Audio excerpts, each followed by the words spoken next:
জাতীয় নেতার মাজার জিয়ারত শরীফ ওসমান হাদী ভাইয়ের কবর জিয়ারতের মাধ্যমে আনুষ্ঠানিকভাবে শুরু করেছি। তারপরে দিনের শেষে আমি আমার নিজ এলাকায় ঢাকা 11 আসনে এসেছি। ঢাকা 11 আসন হচ্ছে আমার জন্মস্থান এবং এই এলাকা ঢাকার অত্যন্ত কাছে থাকা সত্ত্বেও ঢাকার অন্যান্য অঞ্চলে যে নাগরিক সুবিধা সেই সুবিধা থেকে বঞ্চিত। ফলে মানুষ এবার চায় যে পরিবর্তনের, মানুষ ইলেকশন মানেই মনে করে যে সে এবার নতুন কিছু দেখতে চায়, তার অনেক দিনের যে সমস্যাগুলো, এলাকার সমস্যাগুলো সমাধান হবে।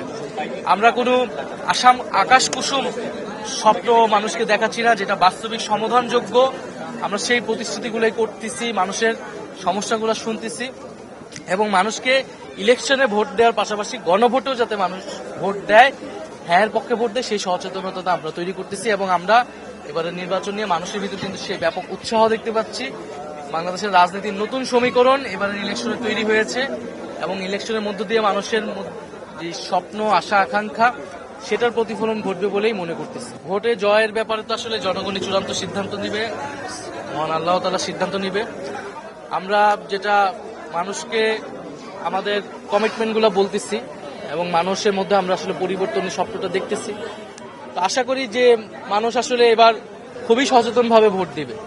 মানুষ যে সত্যিকার অর্থে তার পাশে দাঁড়াতে পারবে, পাশে অতীতে দাঁড়িয়েছে, ভবিষ্যতে দাঁড়াবে, যে আস্থার জায়গাটা যারা পারবে, আমরা মনে করি আমাদের সে আস্থার জায়গাটা আমরা নিতে পারবো।